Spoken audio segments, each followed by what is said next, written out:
Oke. Baik, selamat sahabat sekalian. Sahabat. Tidak terasa kita sudah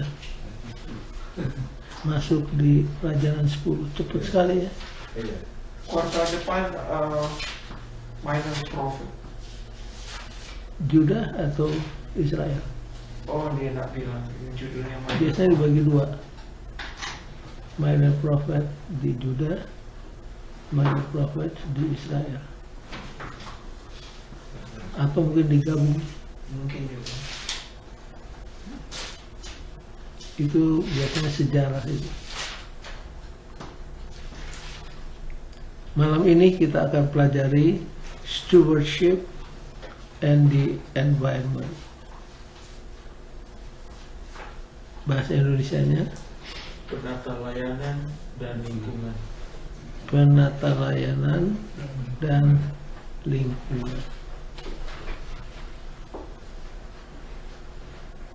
Biasanya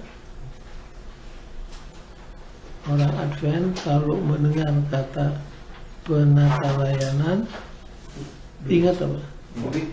Uang. Begitu dengar penata layanan terus asosiasinya ke dompet. Padahal penata layanan ini ruang lingkupnya Luas. lebih luas, jauh lebih luas daripada hanya uang. Yang kita tahu apa-apa?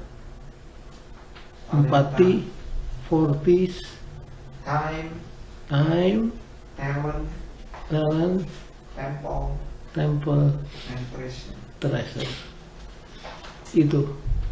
Tapi kali ini kita dapat yang baru. Stewardship and the environment. Bahasa Indonesia diterjemahkan apa? Penata layanan dan lingkungan. Ya. Penata layanan dan lingkungan. Di Indonesia dulu ada Menteri Lingkungan hidup. Lingkungan Hidup. Ya, Emil Salim. Masih ingat siapa? Emil Salim mendadak. Profesor Dr. Emil Emil Salim. Salim. Bapak Menteri inilah yang sangat concern dengan keadaan di Indonesia sehubungan dengan lingkungan. Kalau di Amerika siapa yang paling berkepentingan? Al Gore. Al Gore.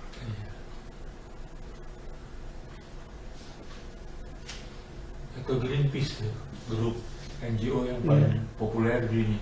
Betul, Greenpeace. Itu berada dari hippies mereka tuh biasa. Ini pernah saya ceritakan. Saya akan ulangi sedikit. Tahun 75, Dr. Melvin Harding bersama dengan rekan-rekannya dari Andrews dan dari Loma Linda University mengadakan exchange school di Singapura. Dari Uni Barat dikirim 16 orang. Kebetulan saya salah satunya. Nah, Dr. Melvin Harding ini orang yang sangat berjasa di dalam mempromosikan kesehatan bukan cuma bagi orang Advent tapi bagi yang non-Advent. Dan kalau dia mengajar sangat-sangat berbobot. Jadi di hari pertama dia mengajar, dia katakan begini, bertahun-tahun yang lalu saya sudah pernah datang di Singapura untuk mengajar. Waktu itu kalau saya bangun pagi saya mendengar the birds singing. But this morning after so many years I heard the birds coughing. Dulu saya dengar di Singapura burung-burung berkicauan menyanyi. Tadi pagi saya dengar pada batuk.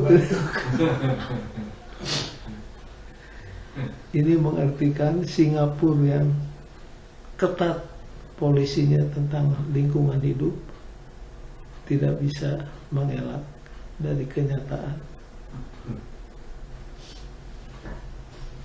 Kalau soal ke Singapura memang penghijauannya hebat sekali. Rencana pemerintah untuk membuat negara kota itu hijau benar-benar luar biasa. Masih ingat kalau soal ke Bogor dulu,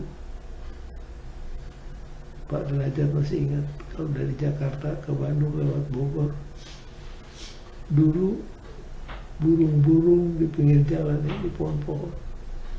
Sekarang sudah nggak tahu kemana itu burung-burung.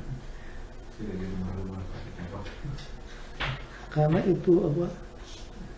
Polusi dari knalpot mobil sangat apa? Menyakitkan. Dan salah satu malapetaka yang paling ditakuti oleh manusia di dunia sekarang ini, menurut keterangan para ahli, adalah the destruction of ozone layer. Jadi ozone layer yang menjadi filter supaya dosis sinar ultraviolet itu jatuh pada takaran yang tepat untuk ukuran hidup kita, jadi over karena ozon itu menganga, dirusak oleh Polusi. gas yang keluar dari mobil. Dan yang paling rusak di mana? Amerika. Di sini. Yang paling berteriak-teriak paling keras siapa? Amerika. Tapi yang paling banyak merusak adalah Amerika. Tapi itu di Cina juga tuh pendeta. Iya, padahal negara-negara industri. Dalam kota penuh asap. Sampai kayak kabut tiap hari. Dulu para astronot bisa detect dengan mata di sana Los Angeles. Dari ruang angkasa lihat ke bumi, tahu di mana LA. Karena Foggy Karena kabut. karena kabut. Nah, kalau ini terus-menerus trennya demikian, maka side effect-nya salah satunya adalah kanker kulit akan lebih banyak diderita oleh manusia di dunia. Belum apa yang disebut greenhouse effect. Jangan jauh-jauh, Unai aja dulu seger, menggigilkan. sekarang panas. Karena Bandung udah panas banget. Jadi the destruction of ozone layer. Kemudian hutan-hutan tropis yang merupakan paru-paru dunia, itulah istilahnya, dunia itu bernafas dengan paru-paru. Paru-parunya itu hutan tropis. Tinggal berapa? Tinggal 2. Satu di Amazon, Kalimantan. yang kedua di Kalimantan. Itu pun sekarang proses pembabatannya. Kalimantan habis ini. Dan orang motong nggak pakai surat izin. Siapa yang punya uang, dia motong. Dan siapa mau periksa di tengah-tengah hutan. Jadi memang sangat mengerikan. Orang Jakarta kalau kebanjiran selalu menyalahkan ini banjir kiriman dari Bogor. Orang Bogor bilang kami cuma dilewati, sumbernya di gunung sana, di puncak. Dan siapa yang nebangin pohon di puncak? Orang Jakarta katanya. Kami hanya menyalurkan banjir kiriman dari atas. Jadi begitulah. Yang bikin bersama restoran di puncak tuh sih Ibrahim Aji itu pendeta. Iya. Iya. Tapi siapa berani hadapi? Iya. Dia dianggap pahlawan waktu G30S. Iya, dan dia kan panggung Siliwangi. Iya, waktu itu. Iya. Siapa yang berani? Siapa yang berani? Baik, kita masuk di discussion, tadi introduction. Kita segarkan kembali ingatan kita. Kalau mendengar stewardship, ada 2 poin penting yang harus digarisbawahi. Begitu dengar kata penata layanan, 2 poin ini jangan terlupakan. Poin pertama apa yang? Entrusted. Ya, kata orang yang diberi kepercayaan. A person who was given a trust, kepercayaan untuk mengelola milik dari majikannya.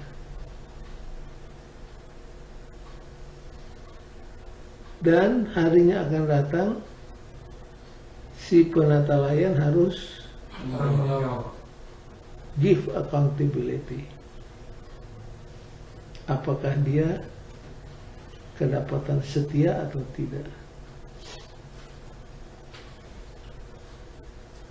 Jadi pertama diberi kepercayaan, kedua harus mengadakan perhitungan. 2 poin ini jangan sampai terlupakan. Ayatnya di mana?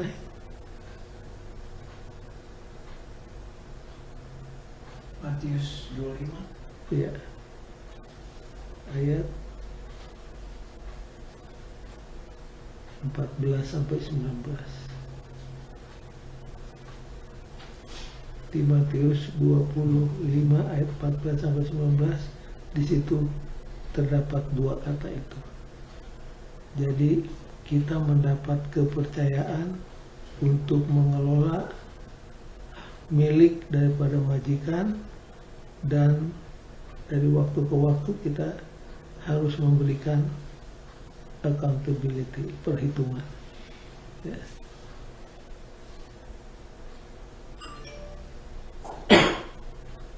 Nah, sekarang kita pusatkan kepada environment. Kita tidak bicara tentang uang, tentang waktu, tentang talenta. Kita mostly akan bicara tentang environment dan tentunya sahabat dan kesehatan kita. The temple itu akan kita bahas sedikit.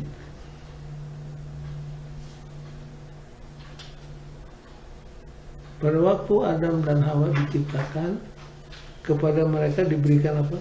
Dominion. Dominion. Untuk mengatur lingkungan mereka. Nah, kalau kita pelajari, ada 3 perspektif, 3 sudut pandang terhadap lingkungan hidup.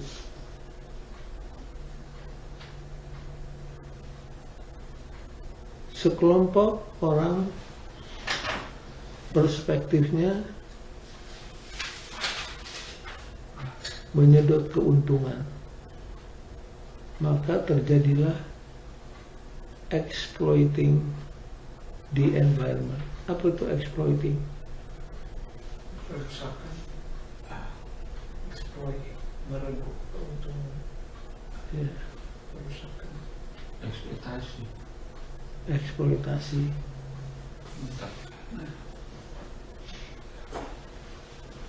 Juga the idea ya.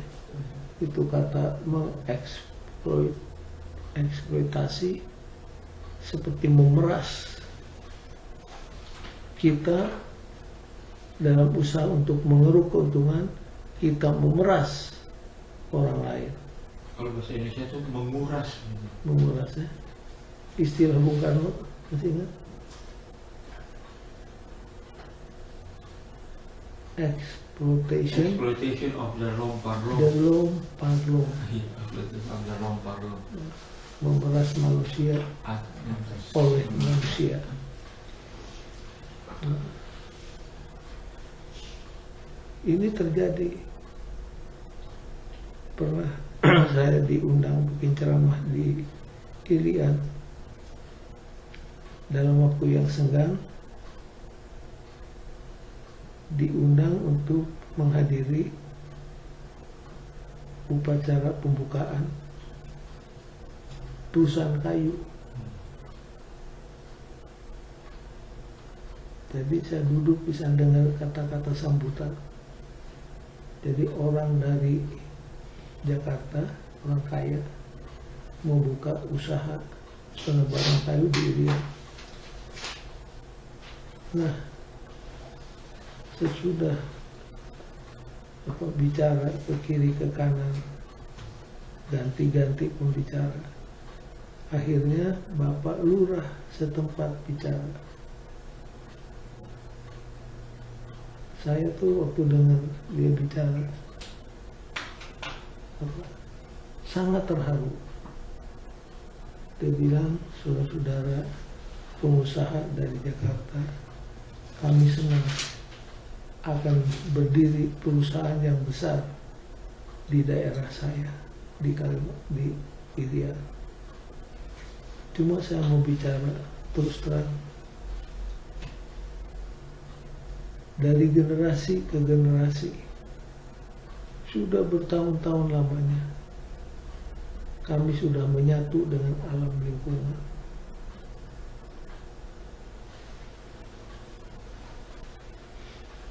Kami sudah tidak bisa dipisahkan dengan alam lingkungan. Sekarang lingkungan ini akan dihancurkan karena pohon-pohon akan ditebanginkan semua. Dan yang akan menikmati keuntungan bukan pribumi Irian. Kami seringkali hanya menonton orang menikmati kekayaan alam yang diperas.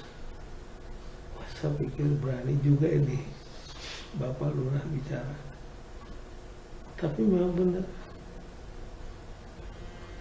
pohon-pohon yang tinggi besar satu-satu ditebang. Orang yang sudah puluhan tahun, ratusan tahun di sana hanya ikut mata orang bilang. Inilah perspektif yang pertama. Ada orang yang demi untuk kekayaan memeras, exploiting the environment. Itu pada ekstrim kiri, perspektif ke sebelah kiri yang merusak istilahnya. Tapi pada pendulum itu memukul ke ekstrim kanan, ada orang yang tidak merusak tapi apa? Menyembah alam lingkungan itu, dianggap dewa, disembah. Mana mereka berani potong? Buat mereka lingkungan itu seperti dewa. Dulu kan orang-orang Mesir mengapa sampai menyembah matahari? Karena mereka merasa matahari itulah sumber hidup. Dan yang disembah yang kedua, Sungai Nil. Karena Sungai Nil ini dianggap yang menyuburkan alam lingkungan, memberikan makanan. Jadi banyak orang yang menyembah lingkungan, entah itu matahari, entah itu sungai, entah itu hutan. Itu di Roma 1 ayat 25. Jadi perspektif yang dua ini, yang satu terlalu ke kiri, yang satu terlalu ke kanan. Nah, kita tentunya pegang biblical teaching, biblical perspective. Kalau Alkitab, kata kuncinya apa? balance, seimbang. Tidak salah menikmati alam kejadian, tetapi saat yang sama kita punya responsibility untuk menjaga supaya alam itu tetap lestari.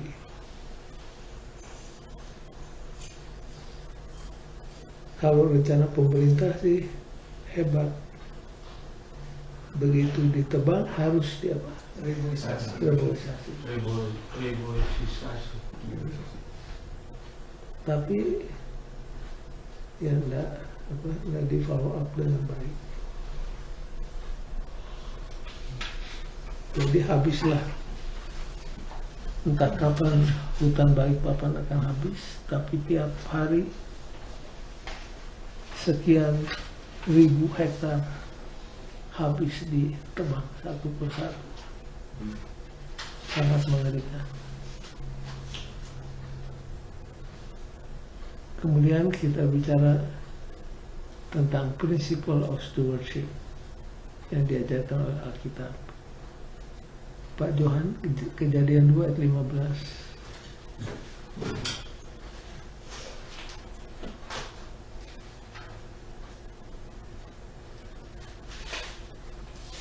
Kejadian 2 ayat 15.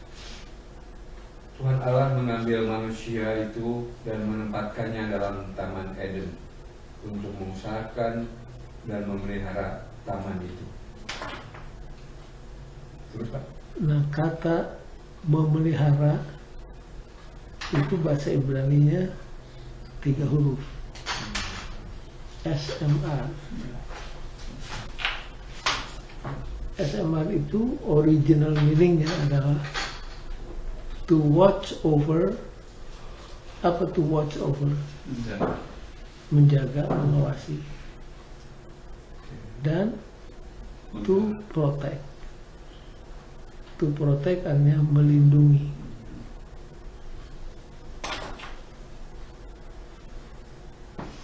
Tadi yang pertama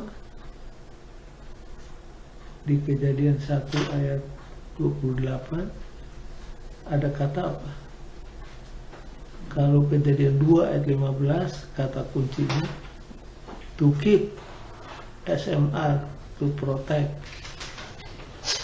Kalau di pasal 1 ayat 28 kata kuncinya adalah dominion.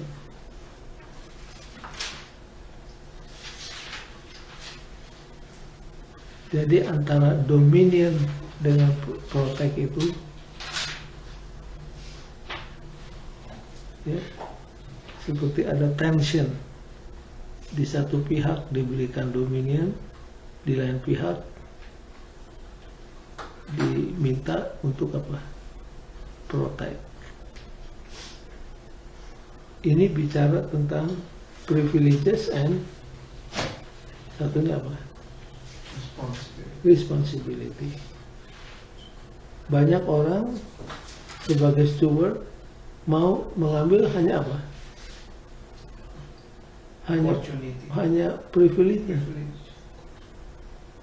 hanya hasilnya, tapi tidak memenuhi apa?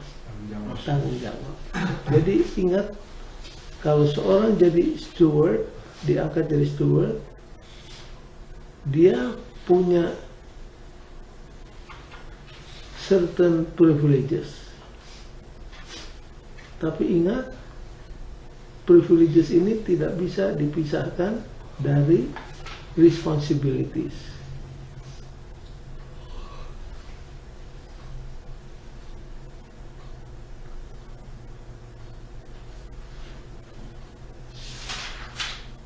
Caring for the garden, to watch over, to protect.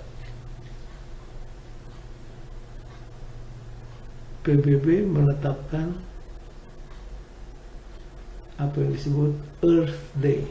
Masih ingat? Setahun sekali. Saya lupa hari apa. April. Tanggal berapa? 14 kalau salah. Sekitar situ ya. Apa yang diminta dari penduduk dunia? Salah satunya. tanam pohon, lalu Pembersihan lingkungan. jangan apa Jangan merokok. merokok. Tapi kalau setahun sekali Nggak ada. kecuali kalau seluruh pabrik-pabrik rokok ditutup, nah baru ada efeknya. Tapi kalau cuma sehari tidak merokok, besoknya merokok lagi, ya sangat apa, tidak ada artinya.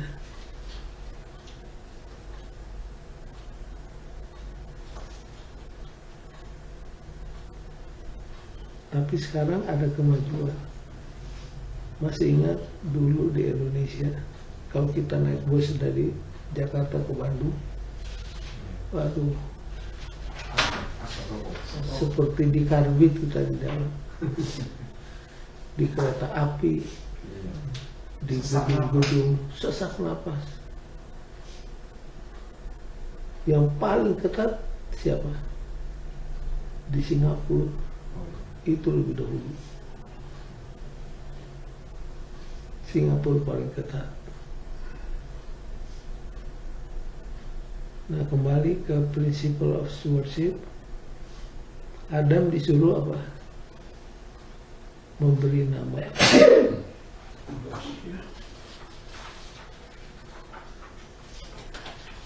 Kalau sudah perhatikan,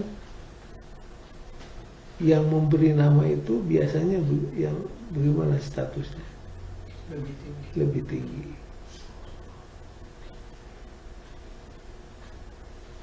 Tuhan memberi nama kepada Yakub,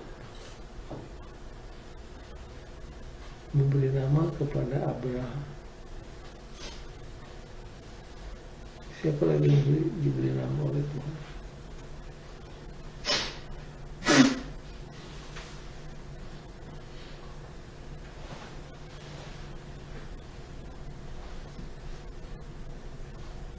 Joshua. Siapa yang kasih nama? Petrus. Joshua. Tadi, Hosea. tadinya siapa? Hosea.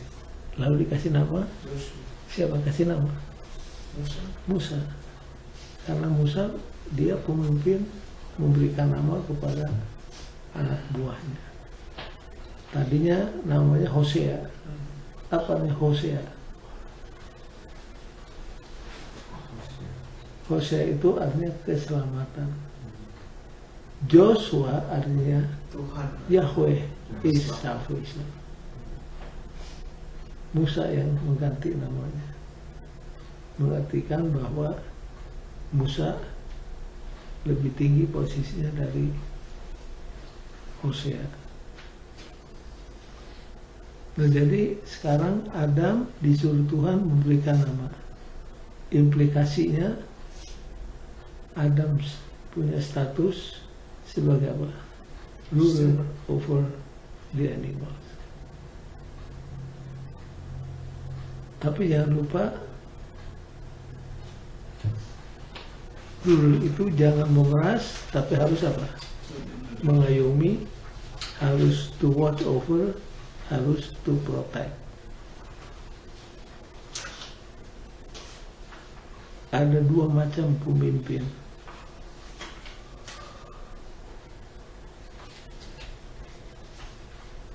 Satu seperti pohon palm. Kalau pohon palm bagaimana? Tumbuh berpuluh-puluh meter ke atas. Bayangannya tidak memberikan keteduhan kepada yang di bawah. Karena apa? Tinggi, mencuat ke atas. Tapi ada pemimpin seperti pohon beringin, ya, lebih lama, lebih rimbun, lebih lebat, memberikan naungan dan kesejukan.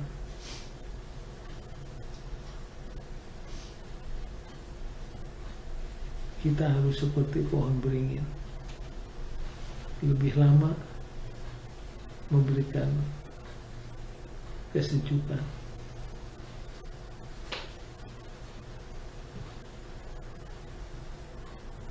Nah sekarang kita masuk di responsibility.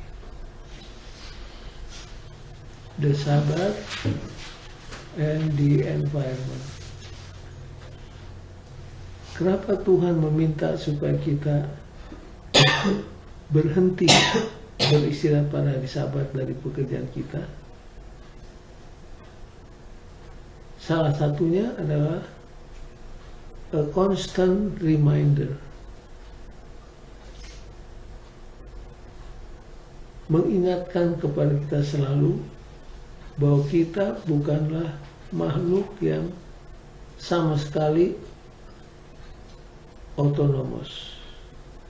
Apa maksudnya apa ini? Kalau saudara buka di pelajaran hari Selasa, coba Hel baca paragraf terakhir.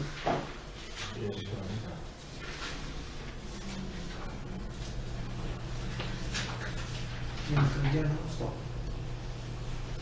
Oleh mengarahkan kita kepada fakta bahwa Allah menciptakan kita dan dunia yang kita tempati ini. Hari Sabat adalah pengingat terus-menerus bahwa kita bukanlah ciptaan yang sepenuhnya otonom, yang sungguh-sungguh melakukan apapun yang kita inginkan kepada orang lain dan kepada dunia itu sendiri.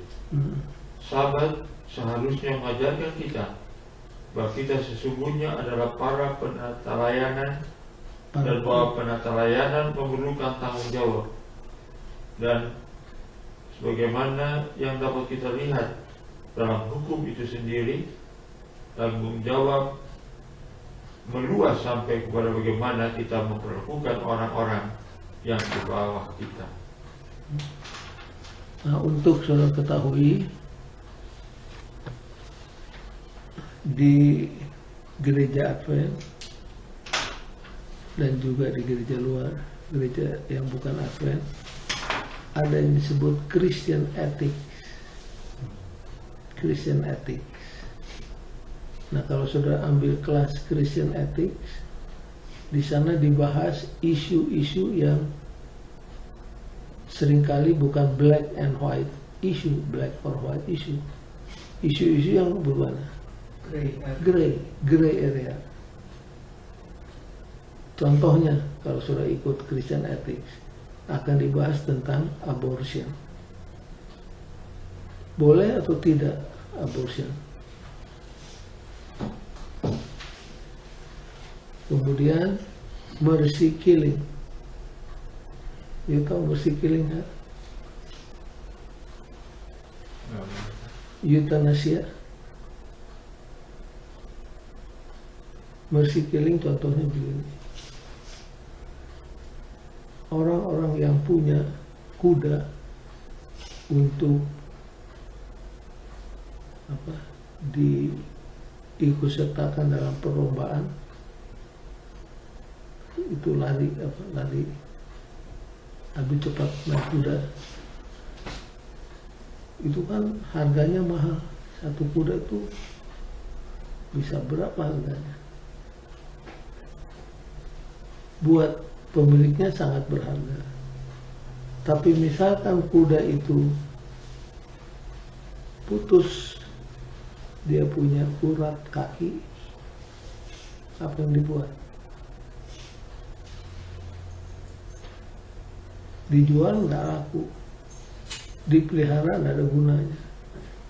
Seringkali dia main, kita mati. Itu namanya mercy killing. Daripada kuda itu menderita terus, ditambah. Atau orang yang sekarat, sampai sekarang masih susah mau diambil keputusan. Kan ada orang yang hidup dengan life support. Selama ini kabel plug-in, orang itu hidup walaupun sudah dibilang seperti vegetable. Bagaimana? Boleh nggak dicabut? itu termasuk dalam kategori mercy killing. Jadi isu-isu seperti ini dibahas dalam Christian Ethics.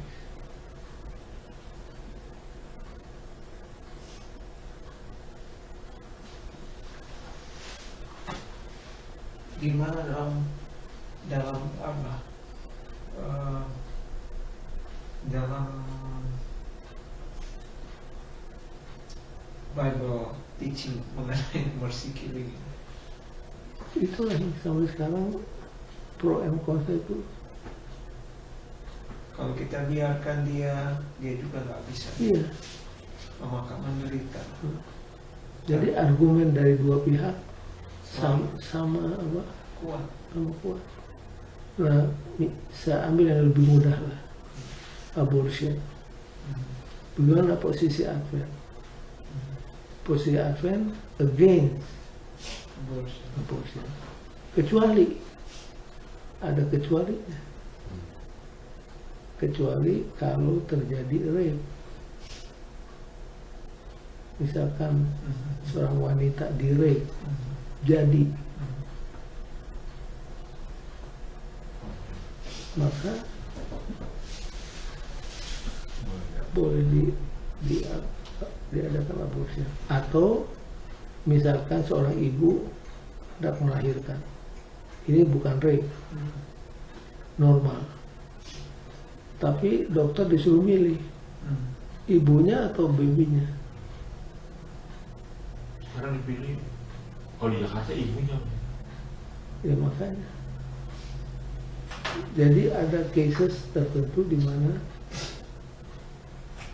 mercy killing. Nah sekarang di Christian Ethics juga termasuk gay. Di mana posisi Advent?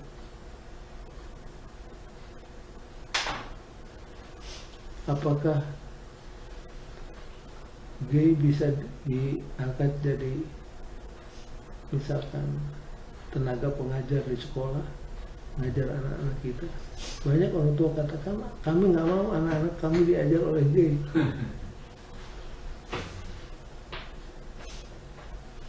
Nah sekarang ada the Seventh Gay Adventist.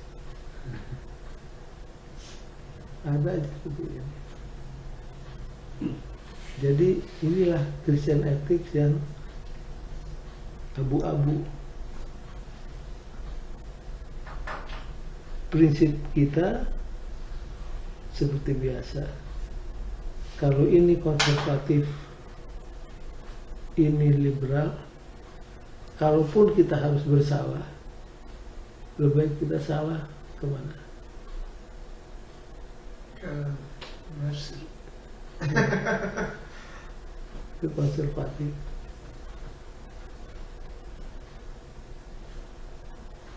Sangat susah.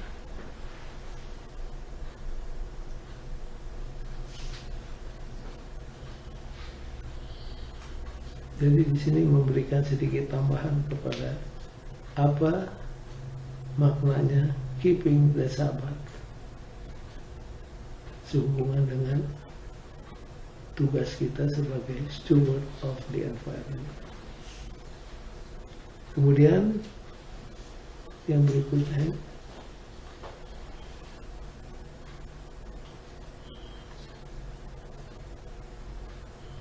the stewards of our health. Ini yang disebut apa?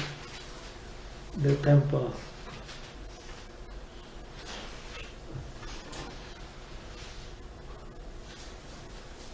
Ada sesuatu yang interesting di sini. L hari Rabu. Paragraf kedua.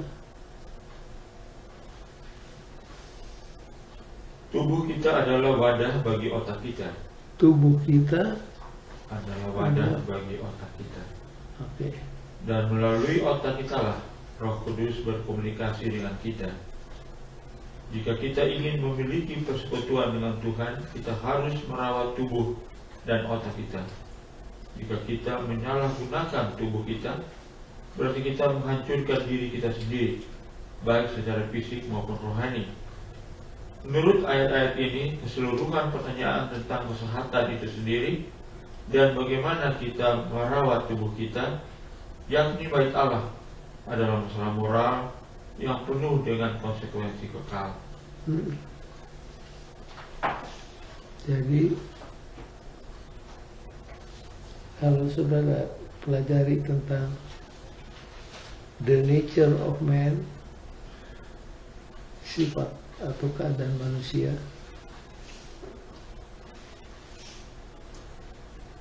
kita baca misalkan Matius 4 ayat 4. Ingat Matius 4 ayat 4? Waktu Yesus digoda oleh setan, kalau kamu benar-benar anak Allah, ubahkanlah batu-batu ini jadi roti. Lalu Yesus jawab gimana? Adalah tertulis, tersurat bahwa manusia itu tidak hidup hanya roti saja, melainkan dari tiap-tiap firman yang keluar dari mulut Allah. Kalau saudara renungkan, ayat ini sangat dalam. Ayat ini berbicara tentang the nature of man, bahwa manusia itu bukan hanya punya dimensi fisik saja, bukan hanya oleh roti manusia hidup, tapi ada dimensi lain yang harus dipelihara hidup, spiritual. Jadi Matius 4 ayat 4 itu mengingatkan bahwa man is a complex creature, bahwa kita manusia adalah makhluk yang kompleks, yang punya beberapa dimensi yang tidak bisa dipilah-pilah, dipisah-pisah satu dengan yang lain.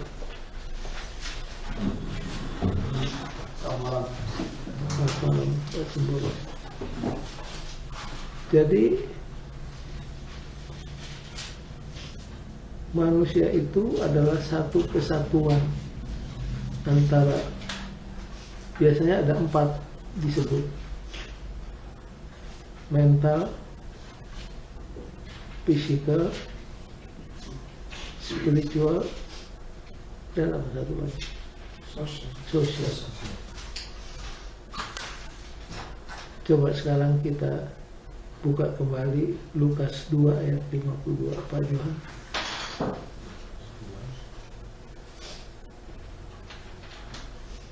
Lukas 2 apa? Ayat 52.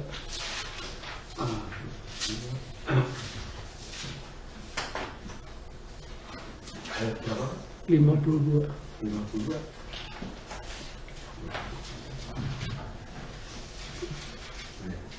Lukas 2 ayat 52. Dan Yesus makin bertambah besar dan bertambah hikmatnya dan besarnya, dan makin dikasihi oleh Allah dan manusia. Baik. Jadi Yesus itu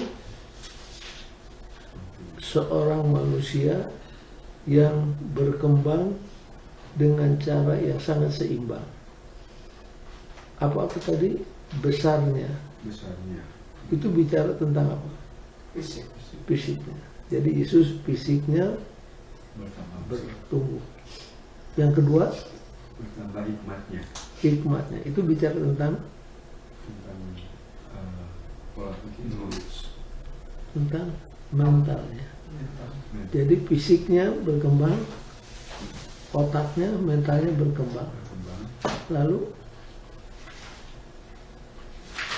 sosial dan besarnya, terus bertambah hikmatnya dan besarnya, terus dan makin dikasihi oleh Allah. Nah itu bicara tentang spiritual. Baru yang keempat bicara tentang sosial. Jadi inilah 4 dimensi yang ada pada kita yang harus berkembang secara seimbang. Jadi kalau idealnya kita harus physically fit, mentally alert, spiritually sound, socially concerned. Bisa diulangi? Idealnya kita harus physically fit, mentally alert, spiritually sound, socially concerned. Kalau 4 itu terjadi, hebat kita. Itulah yang terjadi kepada Yesus. Apa tadi spiritually? Spiritual apa? Sound. Sound. Sound. Sound. Like suara. Ya, tulisnya. Tapi artinya spiritually sound itu secara rohaninya mantap. Oh, oke.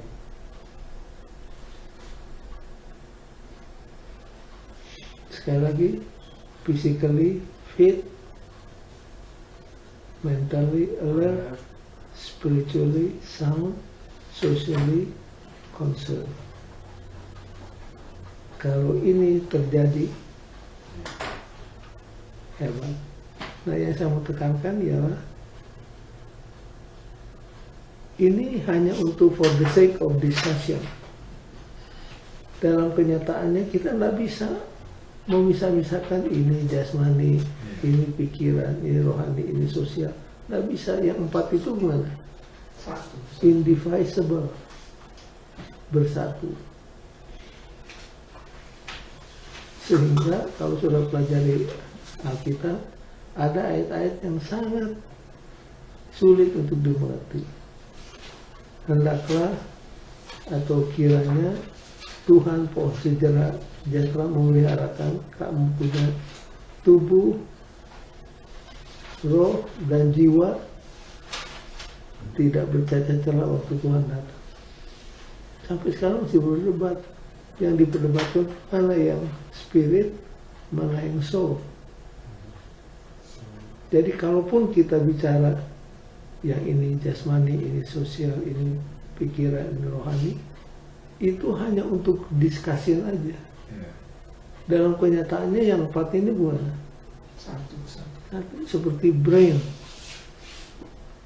Tubuh kita inilah yang menjadi wadah di mana brain itu berada. Jadi supaya pikiran kita sehat, badan kita harus apa? Sehat. Sehat. Dan sebaliknya. Nah, sekarang yang hendak ditekankan adalah bukan rohaninya, bukan mentalnya, bukan sosialnya, tapi sekarang tubuh kita inilah, karena ini yang kelihatan. Dan inilah yang menjadi kendaraan atau menjadi wadah di mana brain, mental itu berada. Kalau tubuh kita terpengaruh, mental kita terpengaruh, dan sebaliknya. Jadi kita adalah penata layan untuk kesehatan kita. Masih ingat cerita 2 pendeta? Pendeta yang satu kalau turni selalu memilih kelas yang terendah, tinggal di hotel 6, naik kereta kelas 3. Tapi ada pendeta katanya kalau dia itinerary tugas keluar, tinggal di hotel yang mahal, hotel bintang. Kalau naik kereta mesti kelas 1. Jadi yang satu ditanya, kok kamu menghemat terus? Well, I am saving God's money. Yang satu ditanya, kamu selalu tinggal di yang tempat enak, naik kereta yang mahal. I am saving God's temple. Supaya comfortable tubuhnya. Itu hanya cerita aja. Tapi saudara, kalau kita baca Alkitab, banyak orang mengira bahwa masalah kerohanian itu ada kaitannya dengan Tuhan. Tapi soal apa yang kita mau makan, apa yang kita mau minum, kebiasaan, itu urusan kita. Ini adalah keliru. Kalau baca Alkitab, agama dan kesehatan itu nggak bisa dipisahkan. Health itu adalah is an integral part of religion. Itu menurut Alkitab.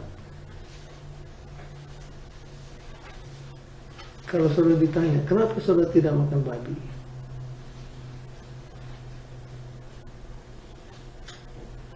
Apakah hanya karena babi itu najis, jorok, kotor? Kesehatan, melakukan heroin. Melanggar heroin. Betul itu.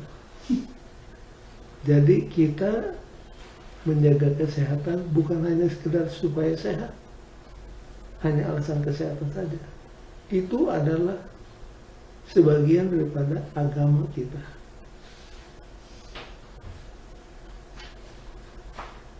Kalau baca Alkitab, hendaklah kamu sehat walafiat sebagaimana jiwamu pun selamat.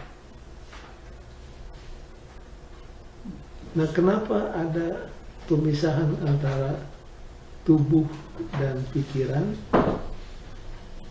Ini karena efek daripada pengajaran apa ya? Yang merajalela di zaman para rasul, Gnosticism. Gnosticism itu ajaran yang berasal dari Greka, nyampur dengan kekristenan, terjadi amalgama. Jadi inilah yang sedang meresap kemana? Ke dalam gereja. Itulah yang mau dicoba dibendung oleh Rasul Yohanes. Makanya Yohanes itu nulis Injil Yohanes. Maksudnya untuk membendung Gnosticism yang sekarang sudah masuk kemana? Ke dalam gereja. Apa ajaran Gnosticism? Gnosticism katakan bahwa jagat raya ini pecah terbagi dua. 1 meter, yang satu lagi apa? Spirit. Meter itu benda, yang kedua adalah roh. Nah, kalau benda jahat, kotor, najis, harus dibinasakan. Tapi kalau yang namanya roh, ini yang baik, ini yang suci. Manusia itu terbagi dua, dikotomi. Manusia itu ada meter, ada roh. Meter ya inilah hidung kita, tulang kita, darah kita, itu meter, itu benda. Itu jahat, itu kotor, itu najis. Nah, roh dipenjarakan di dalam meter ini. Roh yang baik, yang suci itu terpenjara. Jadi tubuh kita adalah penjara roh yang baik. Jadi destroy the body supaya roh bisa lepas, merdeka. Nah, pada waktu doktrin ini marak-maraknya diajarkan oleh orang kafir dan mulai meresap masuk ke dalam gereja, Paulus dapat ilham. Apakah kamu tidak tahu bahwa tubuhmu itu adalah Ka'bah? Jadi selagi marak-maraknya doktrin mengatakan tubuh adalah penjara roh yang harus dibinasakan supaya rohnya merdeka, Paulus dapat ilham. Bukan. Tubuhmu bukan penjara. Tubuhmu adalah apa? Ka'bah, di mana roh berdiam. Jagalah tubuhmu. Tubuhmu bukan untuk pecah bulat, tubuhmu bukan untuk dirusak dengan makanan atau minuman. Jadi kalau pelajari sejarahnya, kita dapati tulisan Paulus yang disebutkan di sini itu luar biasa. Jadi kita adalah steward untuk kesehatan kita. Nah, disinilah untuk saya ketahui paling susah kalau kita diundang untuk berdoa bagi orang sakit. Apalagi kalau orang sakit itu berada di ambang maut. Kalau saudara dan saya sudah mengikuti prinsip kesehatan sejauh yang kita ketahui, kita ikut prinsip kesehatan, lalu sudah sakit, kita itu bisa klaim sama Tuhan. Tuhan bikin mujizat supaya orang ini sembuh. Tapi kalau kita tidak ikut prinsip kesehatan lalu sakit, susah juga mau meminta mujizat. Paling-paling kita berdoa, Tuhan berikan supaya kita sadar untuk jaga kesehatan. Jadi jangan lupa kita adalah penatalayan daripada kesehatan kita. Tubuh kita adalah vehicle, itu salah spellingnya.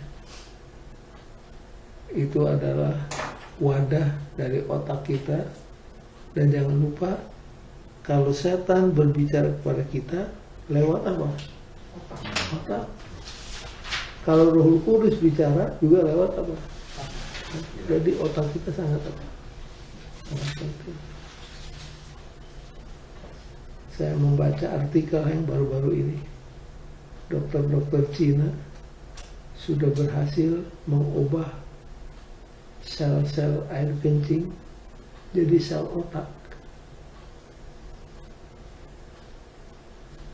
Nah, kalau ini bisa diperdalam lagi, diperluas lagi, mereka optimistik akan bisa mengobati Alzheimer dan Parkinson. Itu apa berita yang saya baca belakangan ini. Nah, itu penyakit yang ada hubungannya dengan apa? Dengan otak. Jadi ingat, steward of environment, sahabat, dan our health, itu yang mau ditekankan dalam pelajaran hari ini. Next please. In conclusion, penatalayan mencakup lebih daripada hanya apa? Uang.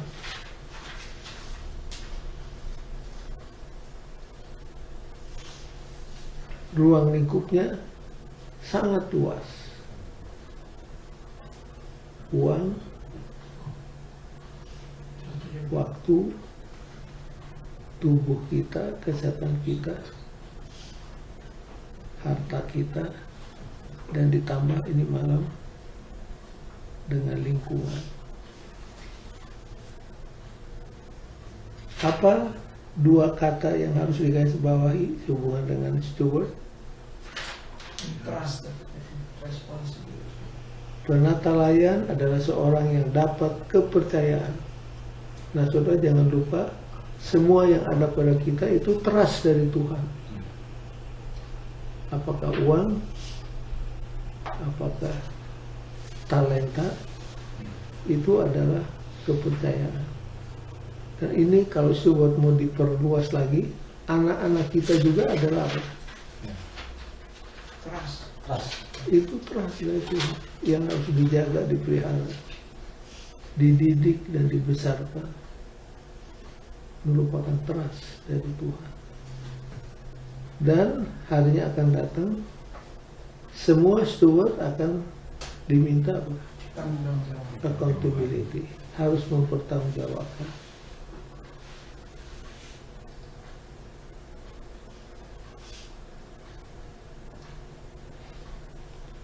Dan yang dituntut dari seorang steward adalah apa? Bukan sukses.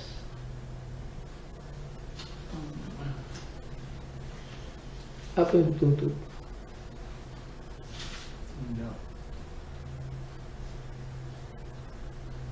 Availability. Tuhan kita di sini. Kita kan melakukan pekerjaan Tuhan. Nah, yang dituntut Tuhan bukan sukses. Yang dituntut Tuhan adalah apa? Kepatuhan. Ya, bahasa Inggrisnya apa? Loyalty.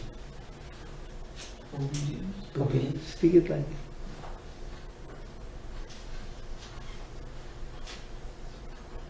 Coba buka 2 Korintus pasal yang keempat.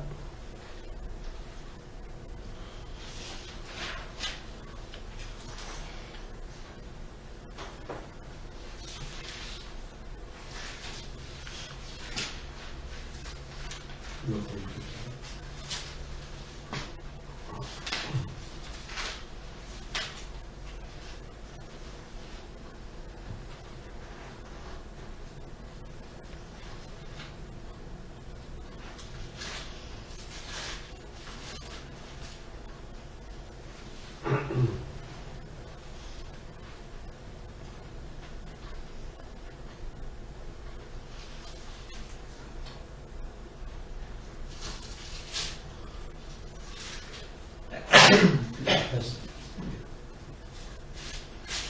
2 Korintus dapat. 4.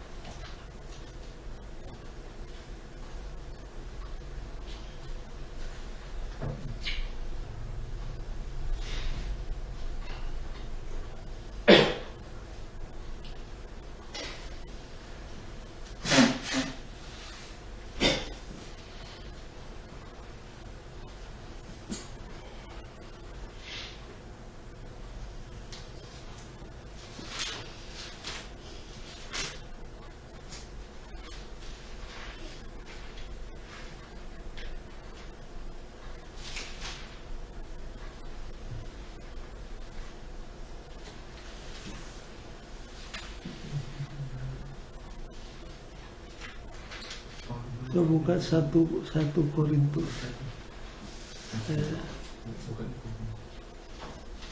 Saya sedang cari.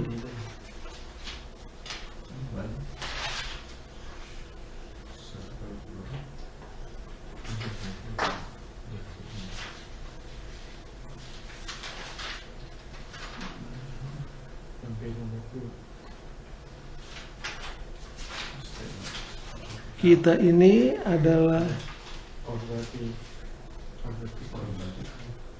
ini adalah penatalayan Tuhan. Masih ingat ayat itu?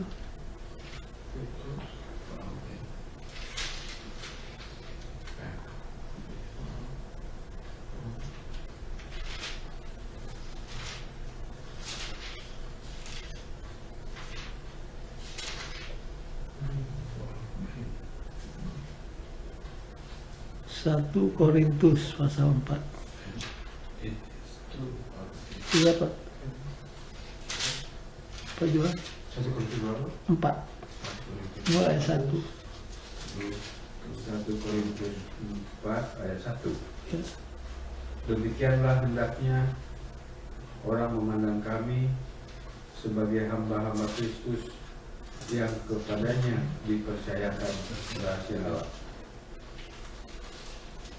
Itu Pak. Kalau bahasa Inggrisnya Heng? So then, men ought to regard us as servants of Christ and as those entrusted with the secret thing of God. Kalau New King James, and steward. Ada kata stewardnya. Jadi biarlah orang lain melihat kita sebagai penata layan. Ayat 2, dengarkan. Yang akhirnya dituntut dari pelayan-pelayan yang demikian ialah Nah, bahwa inilah yang dituntut dari pelayan. Apakah sukses? Coba baca. bahwa mereka ternyata dapat dipercayai.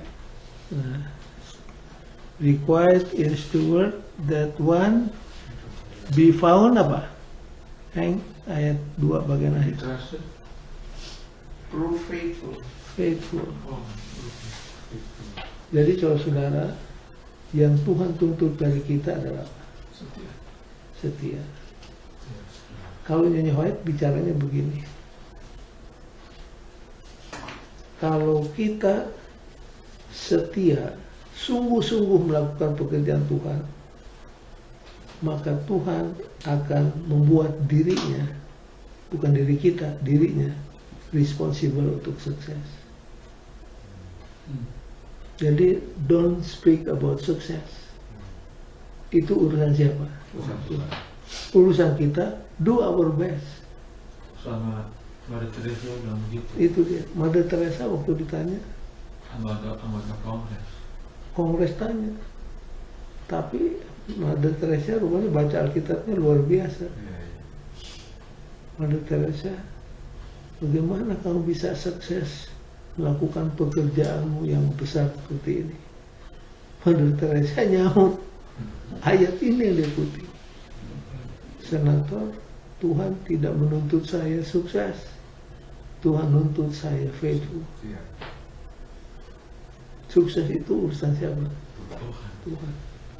Nah kalau bikin ceramah, pendeta belum ceramah sudah ngitung-ngitung berapa baptisan. Takut soal kalau tidak ada baptisan.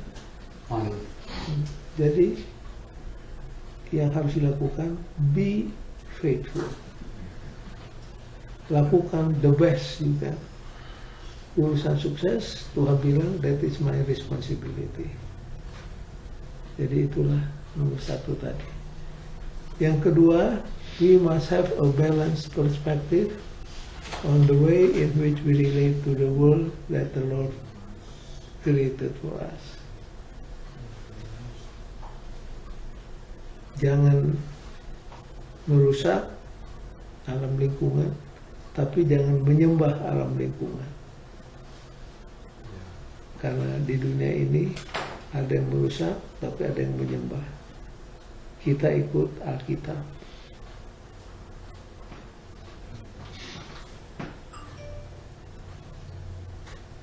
Yang ketiga dan terakhir,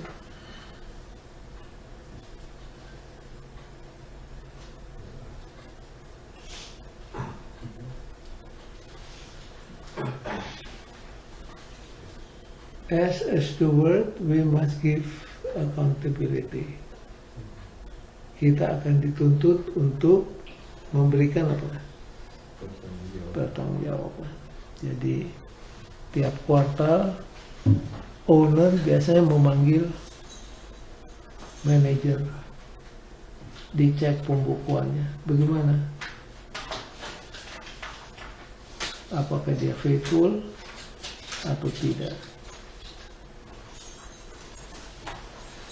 Masih ingat yang dipercayakan 5, waktu ditanya bagaimana dengan yang saya kasih percayakan 5, dia bilang sekarang sudah jadi berapa?